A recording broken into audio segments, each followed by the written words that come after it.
Assalamu alaikum wa rahmatullahi wa barakatuh, dear brothers and sisters. Welcome back to the first. Bismillah walhamdulillah wa salatu wa salamu ala rasulillah wa ala alihi wa sahbihi and wala. So, inshallah ta'ala, today we are going to continue with the companion that is actually most associated with the if because of the story of forgiveness that's associated with him. And that is, of course, the story of Abu Bakr radiallahu ta'ala anhu forgiving him, and something that's also enshrined in the Quran. And so when it comes to Hassan and it comes to Hamna, may Allah be pleased with them both, their story ends with the repentance, and of course Allah Azza wa Jal giving the lesson to the community of how to deal with the slander of Aisha radiallahu ta'ala anha, and to take that as a lesson community going forward of how we deal with public scandal. But Mistah is the one whose story continues because there's an added layer, an added element particular radiallahu ta'ala anhu. So let's talk about him inshallah ta'ala. His name is Mistah Uthatha. Sibt ibn al-Jawzi, he says that his name is Auf Uthatha ibn Abbad ibn al-Muttalib ibn Abdi Manaf, and he says that his laqab, his nickname is Mistah. Okay, his nickname is Mistah. Usually when you have a nickname like that that doesn't have any explanation in terms of a virtue or something of that sort,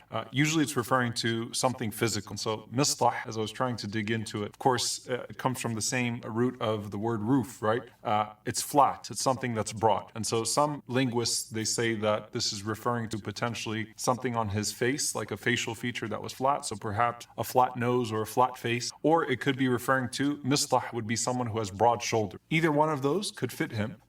So his name is either Auf, with his nickname being Mistah, or his name is actually Mistah, and his kunya is Abu Abbad radiallahu ta'ala anhu. And as Sibt ibn al-Jawzi says, وَهُوَ مِنَ الطَّبَقَةِ الْأُولَى مِنَ الْمُهَاجِرِ. He is from the first degree of Muhajirin. He's from first of the Muhajirin. So he's one of the firsts of the first. SubhanAllah, again, people that are associated with such trauma and such tragedy, but Allah subhanahu wa ta'ala honored them to be of the best of the best. So he is amongst those who became Muslim early on in Islam. Shahida Badran wa Uhuda wal mashahida kullaha ma'a Rasulillahi sallallahu alayhi wasallam. He attended to all of the battles of the Prophet sallallahu alayhi wasallam at the call of the Messenger of Allah sallallahu alayhi wasallam, from Badr, Uhud, and everything beyond. And so he is also Badri radiallahu ta'ala. This is something I didn't mention with Hamna radiallahu anha, but obviously she's not in a battlefield. I mean, her life is the equivalent of being someone who is Badri in regards to the sacrifices that were made and how that intersected with her own life. But in the case of Mistah radiallahu ta'ala anhu, he too is Badri, just like the three companions in the story of Tabuk, just like Hassan, and in this case Mistah, when it comes to the slander of our mother Aisha radiallahu ta'ala anha. So he became Muslim early on. He attended to Badr, he attended Uhud, to all of the calls of the Prophet sallallahu alaihi wasallam. وآخى بينه وبين زيد وزين وطعمه رسول الله صلى الله عليه وسلم 50 وسقا بخيبر. The Prophet sallallahu alaihi wasallam paired him off with Zayd ibn Wazayyin radiallahu ta'ala anhu when he came to Al-Madinah as his Ansari brother, and the Prophet sallallahu alaihi wasallam fed him 50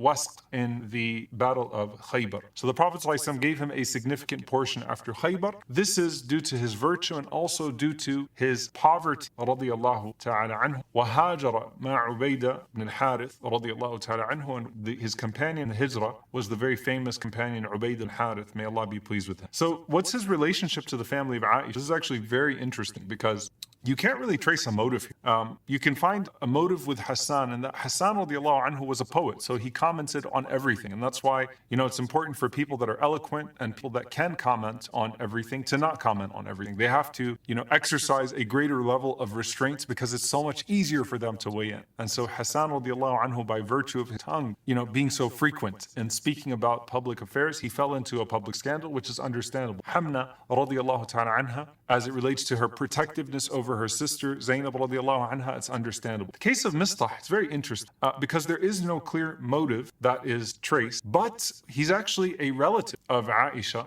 radiallahu ta'ala anha. His mother was bint Abi Ruh ibn al-Muttalib ibn Abdi Manaf, and that is cousin of Abu Bakr radiallahu ta'ala anhu. So ibn Khalat Abi Bakr Siddiq radiallahu anhu. So that makes him the second cousin of Abu Bakr radiallahu ta'ala anhu, as well as Aisha radiallahu anha as-Siddiqa bint Siddiq. So his mother, some of the writers say that she was Salma bint Sakhr or Rayta to Sakhr. She was from the Mubay'at, those who took the pledge with the Prophet sallallahu alaihi alaihi wasallam, and those that used to be close to the circle of the Prophet sallallahu alaihi wasallam. وهي التي كانت تقوم بأمر عائشة رضي الله عنها. And she was the one that used to cater to the female affairs of Aisha radiallahu anha. What does that mean? She was the one, the mother of Mistah was the one that used to go out with Aisha radiallahu anha when they would relieve themselves. So basically the public restroom area, if you will, right? Of course, they don't look like anything like they look like today at that time, but she was the one that would go out with Aisha radiallahu ta'ala anha to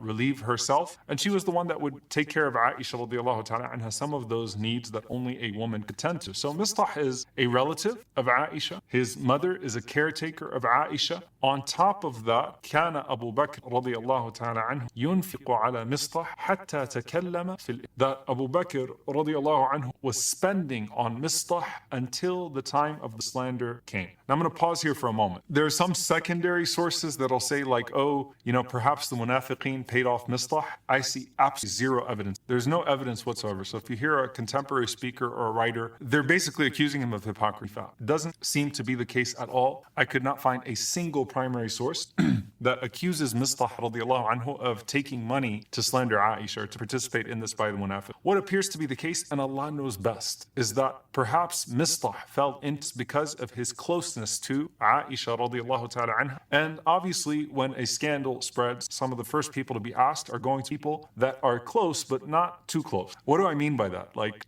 maybe I'm afraid to ask that person's brother because then it might get back to him, or I'm afraid to ask that person's sister because then it might be, relayed back to him. But what if I ask a cousin or someone that's close enough to know what's really going on there, but not close enough to give up my identity? Perhaps Mistah was someone that they came to and his tongue slipped again. These three people are not from the munafiqeen. The munafiqeen, their punishment is in the hereafter. These three people are from those who are actually noble people. Islam. Mistah radiallahu anhu already has all of his stripes with the Prophet sallallahu alaihi wasallam and all of his awards and his honors in the history of Islam. So what happened here? How did Aisha radiallahu ta'ala anha even find out about the slander? Aisha radiallahu ta'ala anha went out one day with Mistah, and as she tripped, as they were going out to relieve themselves, Mistah basically cursed Mistah. And Aisha radiallahu ta'ala anha, as Mistah curses her son, look at the innocence and the purity of Aisha radiallahu anha and her understanding of Islam. She says, not did you curse your son, did you insult your son? She says, أَتَسُبِّينَ رَجُلًا شَهِدَ بَدْرًا. Are you going to curse a man who attended Badr, a man who was present on the day of Badr? SubhanAllah, look at her innocence and look at her understanding, look at her purity. Not are you going to curse a man who's your son, or what did he have to do with this, or ittaqillah, why would you bring someone's... Right away, Aisha radiallahu anha is teaching us by extension, like, this is a man of Badr. Don't let your tongue say anything negative about a man of Badr. And the mother of Mistah at that point told Aisha that Mistah was amongst those who spread the slander of Aisha radiallahu ta'ala anha. And so the Prophet sallallahu alaihi wasallam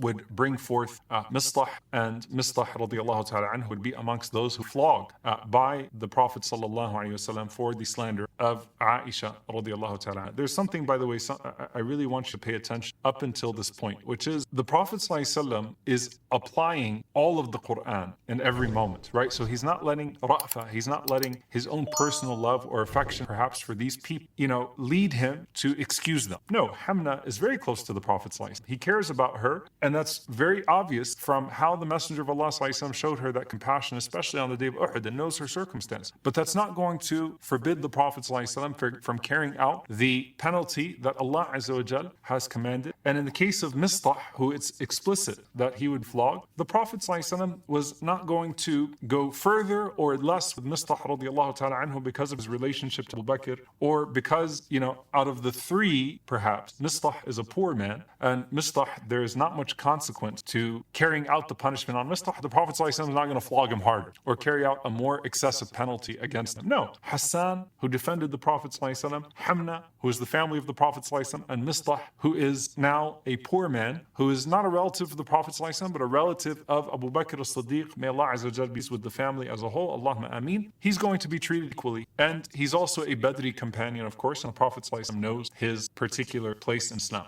Abu Bakr radiallahu ta'ala anhu says says, and I know that you've probably already heard this story, but I want you to pay attention to how it relates to Mistah. Abu Bakr, was obviously outraged, and he said, I'm never going to spend on him. Can you imagine the man I was giving money to, right, out of charity, my relative that I was giving money to, slandered my daughter and hurt my daughter and hurt the person even more beloved than my daughter and myself, Rasulullah sallallahu alaihi wasallam. That's all Abu Bakr said. He didn't shake him up and say, give me everything that I've ever given to you, or never talk to me again. He simply said that I'm not going to spend on him. Now pay attention to the ayah as it relates to Abu Bakr, as it relates to Mistah, and also the proof of the Quran, because if the Prophet ﷺ was speaking from himself, would the Prophet ﷺ ever in this moment, if this was his word, find the time or the reason to speak these words? Allah Azza wa Jalla, وَلَا يَأْتَلِ أُولُو الْفَضْلِ مِنْكُمْ وَالسَّعَةِ أَنْ يُؤْتُوا أُولِي الْقُرْبَى وَالْمَسَاكِينَ وَالْمُهَاجِرِينَ فِي سَبِيلِ. Do not let those of virtue and wealth among you. Who's that referring to? Abu Bakr. Abu Bakr radiallahu anhu, a man of what? Fadl and sa'a, virtue and wealth. Do not let those of virtue and wealth. So Allah praised Abu Bakr radiallahu ta'ala anhu regard. Swear not to give to the relatives, that fits Mistah, the poor, that fits Mistah, and the immigrants, or those who migrated in the path of Allah, muhajirin, the path of Allah, that fits Mistah. So Allah Azza wa Jal praises Abu Bakr as the giver, and He also praises Mistah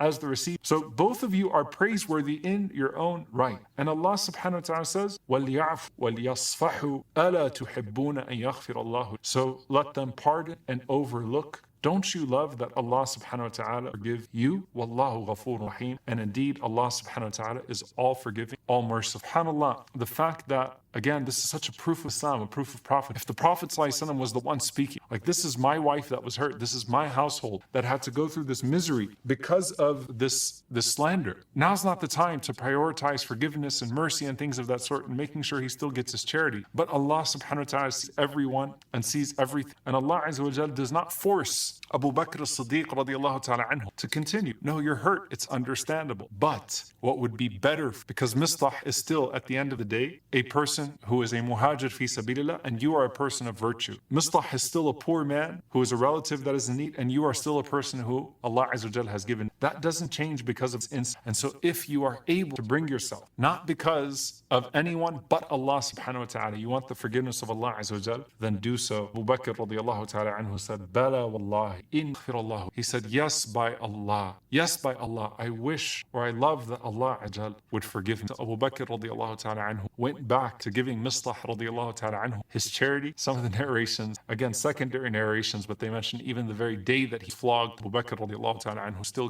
would give him on a regular basis. Radiallahu ta'ala anhu wa radiallahu an Mistah. May Allah be pleased with them all, and may Allah be pleased with our mother Aisha radiallahu anha, who narrates the story and who carried herself with such goodness. Mistah radiallahu ta'ala anhu was reintegrated into community. He was not shamed, was not excommunicated. Everything went back to normal in terms of what was given to him, and he lived through the era of Khulafa al-Rashideen. Some of the narrations mention him dying at the age of 56 in year 34 after Hijrah. Some of them say that he witnessed Siffin with Ali radiallahu ta'ala anhu, and he died the year 37 after Hijrah. But what we know of him radiallahu ta'ala anhu was, again, a Badri companion that Allah subhanahu wa ta'ala mentioned, muhajir fi sabilillah, someone who migrated for Allah subhanahu wa ta'ala, someone who fought for Allah Azza wa Jal, and someone who fell into a trap of the shaitan. But Allah Azza wa Jal redeemed, and Allah subhanahu wa ta'ala elevated Abu Bakr and Aisha, may Allah be both, another degree through this moment. May Allah subhanahu wa ta'ala be pleased with Hassan, may Allah be pleased with Hamd, may Allah be pleased with Mistah, may Allah be pleased with, of course, Abu Bakr and Aisha. May Allah send His blessing on our beloved Messenger sallallahu alayhi wa sallam. Allahumma ameen. Jazakumullahu khairan. Wassalamu alaikum wa rahmatullahi wa barakatuh.